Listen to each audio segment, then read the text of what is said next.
Assalamualaikum warahmatullahi wabarakatuh. Nahmaduka ya ghafuru ya syakuru ma sholli wa sallim wa barik ala sayyidina wa lana Muhammadin wa ala alihi wa sahbihi asma'in nama ba'du. Yang sangat saya hormati orang tua kita, guru kita Dr. Quraish Shihab, juga paman dari kiai saya, Kiai Maimun, yaitu Kiai Haji Mustafa Bisri, semua yang hadir, semua penyelenggara, teman-teman yang saya hormati. Sebetulnya saya datang mulai awal, mulai Mbah Mus ngendikan, mulai beliau memaparkan pesan-pesannya, juga mengikuti terus ketika Bapak Quraish Shihab atau Abi Quraish Shihab memaparkan pesan-pesannya.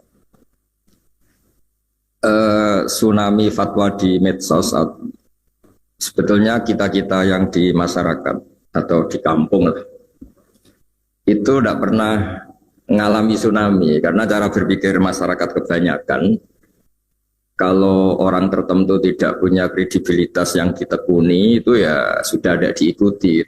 Ibarat kita mau berobat ya tidak ke polisi gitu. Kalau kita kemalingan ya tidak ke dokter. Jadi sebetulnya masyarakat itu sudah profesional lah. Kalau sengketa hukum ya kita ke pengadilan ya. Lalu masalahnya masyarakat sendiri yang terjebak ya, atau bahasa kasarnya tertipu ya oleh fatwa-fatwa yang dari orang yang tidak kredibel itu. Mereka itu rata-rata memang nggak ngaji. Misalnya masyarakat kebanyakan ngaji kiai ya, ngaji Fathul Qorib atau ngaji Sulam Taufik. Mereka akan ngerti kaidah-kaidah fikih atau kaidah-kaidah sah tidak sah, batal tidak batal. Saya beri contoh misalnya begini. Bapak saya itu kalau tindak, kalau pergi itu ya sering marung ya. Marung, kadang-kadang penjualnya itu juga ada pakai jilbab, kadang suasananya juga enggak begitu syariah ya. Tapi kata bapak saya, ketika seseorang menjual gedang goreng, pisang goreng, menjual makanan, menjual minuman, itu artinya mereka ingin dagang. Dan dagang itu halal ya. Dan itu artinya ingin ikut sunnah Rasul bahwa transaksi itu baik dan mencari halal itu ibadah. Jadi kalau kita bisa ingat-ingat sisi baiknya, kenapa kita ingat-ingat sisi kurang baiknya? Itu juga bagian dari kearifan yang menjadikan kita ini bijak. Menghadapi apa saja itu lihat sisi baiknya, sebagaimana adab atau akhlak Rasulullah SAW. Pernah juga ada orang yang meninggal karena minum oplosan. Ya meninggal betul karena oplosan. Terus banyak kiai, sebagian tanya saya, Gus ada hadir gak di jenazahnya? Saya bilang kamu hadir saja, tapi dia matinya karena minum oplosan, Gus. Anda hadir sebagai pengawal syariat Islam, bahwa mayit ini mayit muslim yang harus disolatkan, dikafani, disolatkan, kemudian dikebumikan secara terhormat sesuai syariat Islam. Jika orang-orang baik ini tidak datang di kematian seperti ini, maka bahayanya kalau mereka bikin ritual pemakaman sendiri. Karena matinya itu karena minum, nanti dimandikan pakai arak, itu juga kita yang kerepotan itu. Karena kiai-kiai tidak datang, mereka mengubur dengan caranya mereka sendiri, mungkin dikubung berdiri atau dicemplungkan gitu saja tanpa menghadap kiblat. Hanya kiai-kiai sepakat, oke Gus kita datang, tapi bukan penghormatan terhadap orang itu, tapi terhadap syariat Islam. Begitu juga saya pernah diundang hadir di acara akad nikah yang punya gawe sudah bilang, Gus nanti ada acaranya ada ketoprak itu ya semacam kesenian kuno itu. Tapi akadnya itu Gus nggak bareng, jadi akad dulu baru nanti ada kesenian ketoprak. Jadi kan nggak perlu ikut nonton katanya. Terus saya bilang, ya oke saya datang di akadnya, karena saya kiai ya tidak akan melihat ketopraknya kata saya. Tapi yang penting bahwa masyarakat ini masih baik. Dia ingin akad nikah anaknya itu nikah yang berkah, nikah yang sah, sehingga inginnya disaksikan kiai, diberkahi doa kiai. Dan mereka ada ideal ya. Jadi juga orang yang dagang tadi, mereka ada ideal ya. Tapi ada kebaikan-kebaikan yang mereka lakukan. Dan itu yang kita ingat-ingat, karena kebaikan itu yang kita ingat-ingat. Nah, untuk mengarah ke moderasi Islam, kita misalnya bisa baca kitab di Al-Minanul Kubro, karangan Imam Syaroni, dan itu kitab panduan para wali. Hampir semua wali yang jalur ilmu pasti baca kitab itu Al-Minanul Kubro. Tadi Bapak Quraisy menyinggung 3 pewaris Nabi, diantaranya faminhum dzalimun li nafsi. Di situ orang zalim masih diapresiasi sama Allah Ta'ala. Yaitu kata Imam Syaroni, tidak ada orang Muslim yang paling fasik sekalipun kecuali dia juga melakukan hukum Islam walau fi mas'alatin wahidah, meskipun dalam masalah yang satu. Misalnya banyak orang Islam yang mungkin sekarang belum sholat, mungkin sekarang belum puasa. Tapi yang dinikahin itu tidak keponakannya, tidak ibunya, tidak mbahnya. Sehingga mereka nikah dengan wanita yang halal dinikah. Kalau dalam fikih disebut wanita ajnabiyah. Wanita yang benar-benar sah dinikah karena tidak ada hubungan mahram, tidak ada hubungan rodok, tidak ada hubungan yang menjadikan haram. Sehingga mereka masih punya poin bahwa mereka nakahu binikahin sahih. Mereka menikah dengan nikah yang sah. Artinya apa? Orang yang kita kira fasik permanen atau fasik statusnya, ternyata ada hukum Islam yang mereka lakukan, yaitu mereka nikah dengan perempuan yang sah dinikah. Dan ketika nikah juga sah karena dinikahkan walinya atau KUA atau dengan persyarat-persyarat yang menjadikan sah. Jika kata zalim yang disematkan pada pewaris-pewaris kitab suci itu seperti yang dikatakan Profesor Quraisy tadi, tidak seperti yang kita bayangkan. Banyak juga misalnya ada cerita tasdek, tentang membenarkan Nabi. Dulu itu ada orang sering minum. Bawaannya orang senang Nabi itu meskipun dia mabuk, sukanya itu deket-deket Nabi, sehingga kalau mabuk ya deket-deket masjid. Setelah seringkali ditangkap oleh sahabat sama Nabi ya sebagai ajaran, sebagai sanksi, mereka dipukulin sama jari dunahli, ada yang disebutkan binial, ya dipukulin pakai sandal, ya semoga sandal jepit bukan sandal kulit. Pokoknya walhasil itu saking seringnya melanggar di depan Nabi, kata para sahabat, kamu itu mal'un, kamu kena laknat. Tapi apa kata Rasulullah, tal'anuhu, kamu jangan melaknati dia. Fa innahu yuhibbu wa rasulah. Meskipun dia sering salah, tapi masih mencintai Allah dan Rasul. Artinya orang-orang sefasik ini pun kalau disuruh pindah agama juga gak mau. Disuruh ngidolakan selain Rasulullah juga gak mau. Disuruh jauh-jauh dari masjid ya gak mau. Nah, sisi-sisi seperti ini yang dalam tradisi orang tua kita, guru-guru kita, tradisi Mbah Mus, tradisi Bapak Quraisy, tradisi orang-orang kita itu menghormati sisi positif tadi disebut, meskipun disebut famidum dzalimun li nafsi. Maka kata Imam Syaroni, tidak ada orang Muslim apapun fasiknya kecuali dia minal amilina li ilmihim. Dia termasuk yang mengamalkan ilmunya, yaitu disebut walau bi mas'alatin wahidah, meskipun dalam satu masalah. Dalam satu masalah misalnya tadi ada orang Islam yang tidak sholat. Dia kalau ditanya, tidak sholat itu baik apa enggak? Ya dia jawab enggak baik. Kalau ketemu orang yang sholat ya hormat. Artinya dia nganggap institusi kesalian itu sholat. Dan dia salah karena tidak sholat. Belum meyakini salah itu sudah bagian dari kebaikan. Karena artinya apa? Yang salah diyakini salah, yang benar diyakini benar. Dan diantara agama ini mengharuskan tasdiq uma yusdaq. Yang harus dibenarkan, dan yang harus dibohongkan. Kalau dia ditanya, kenapa kamu tidak sholat?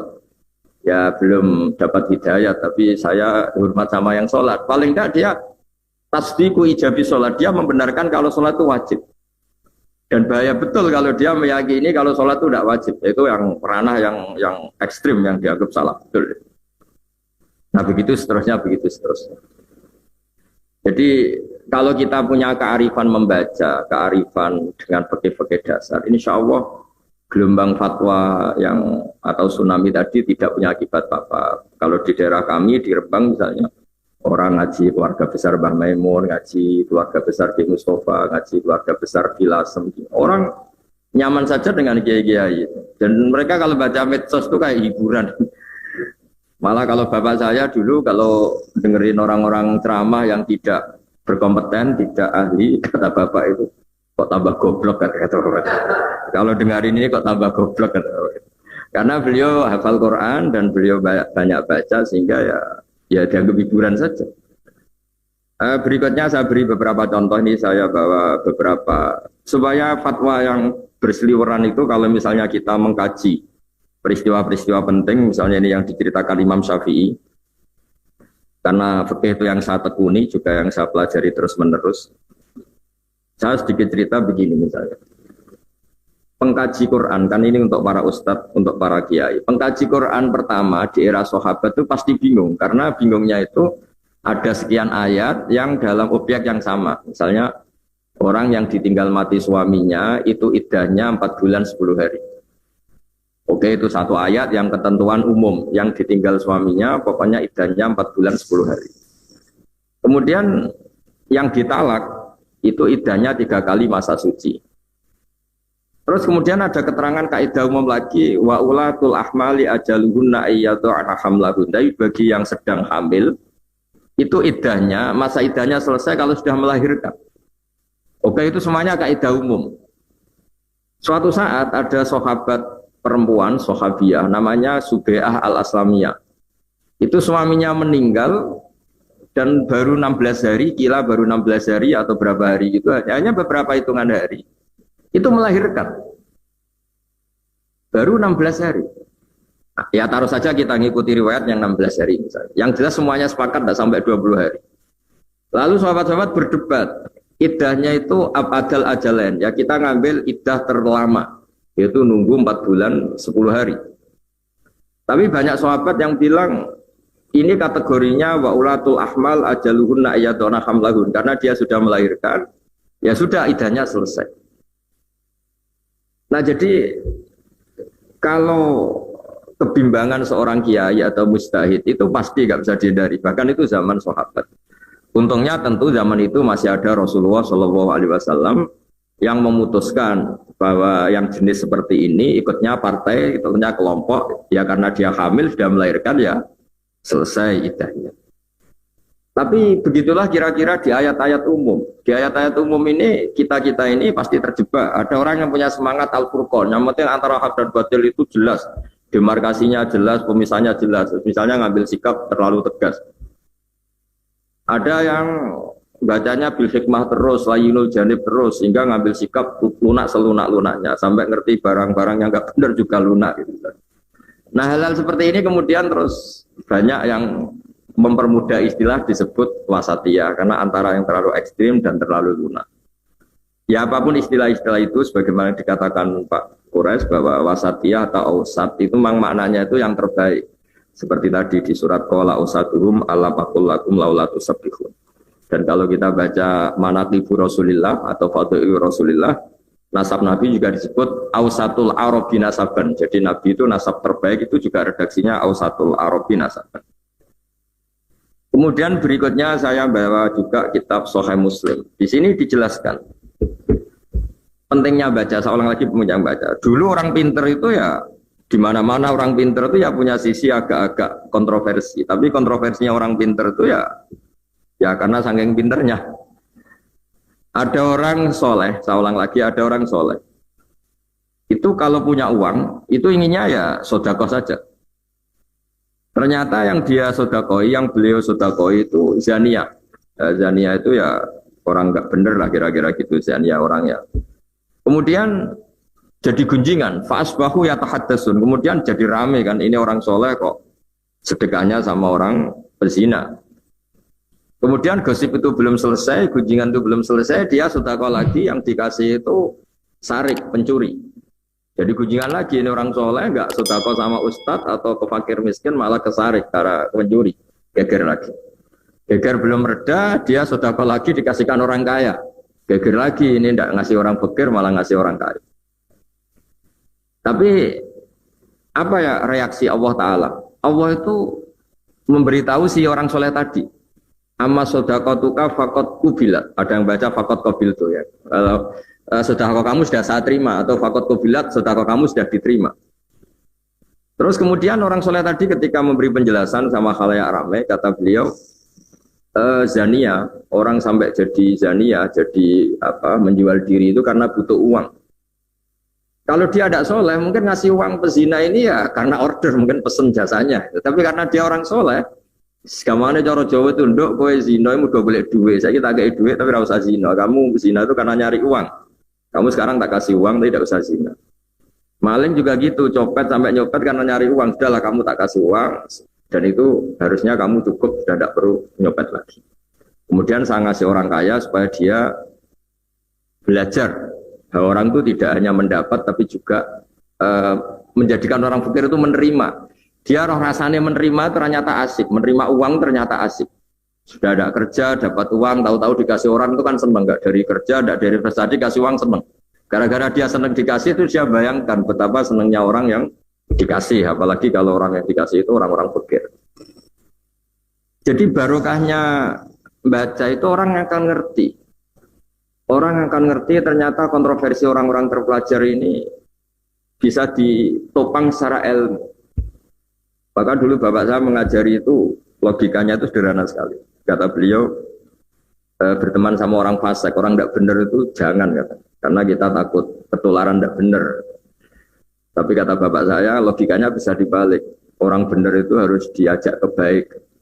Dan bisa ngajak kalau berteman. Kalau nggak mau berteman aja, tidak mau bagaimana cara mengajak gitu.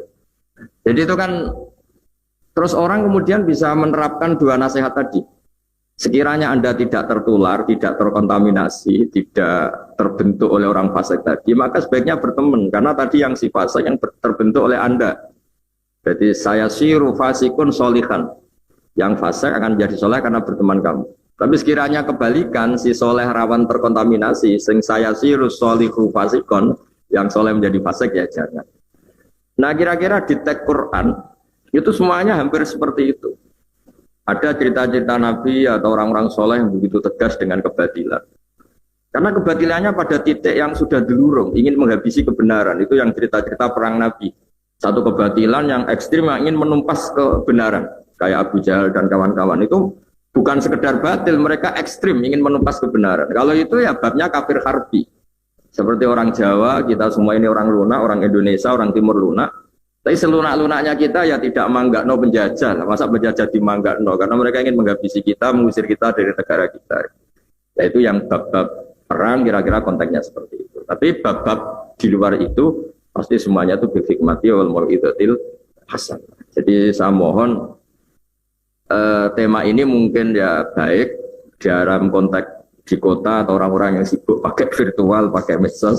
Jadi kalau di kita di Rembang, di daerah Kudus, daerah-daerah kawasan sini, kayaknya itu masyarakat sudah tahu lah siapa yang perlu didengar sama ndak. Orang nggak pernah ngaji, ngomong hukum itu ditertawain. Itu kenapa itu? Makanya aneh itu. Jadi sudah, karena ya di sini orang tuh ngaji sama keluarga besar Mbah Maimun, keluarga besar Mbah Mus, keluarga besar Lasem, keluarga besar. Ya terus masih ada masyarakat umum yang ngaji juga, ada kiai-kiai yang santri-santri beliau ngaji. Jadi terus ini itu ngomong semua kitab ngomong hukum itu kira-kira gitu. Tidak bisa baca kitab ngomong hukum itu pasti nggak menceritakan pendapat Allah dan Rasul, pasti menceritakan pendapatnya sendiri. Karena kalau pendapatnya sendiri ya kita bisa ngapain dengerin dia katanya. Jadi kalau gelombang itu makanya judul ini di daerah saya itu judul aneh gitu. Tapi mungkin teman-teman di PSG, Mas Nurdin dan Mas Arifin semuanya saya terima kasih, Pak Mukhlis Hanafi semuanya itu teman-teman saya. Saya juga ikut khidmah di pondok Pak Kures, di pondok Habib Ali, Habib Husain, semua keluarga besar.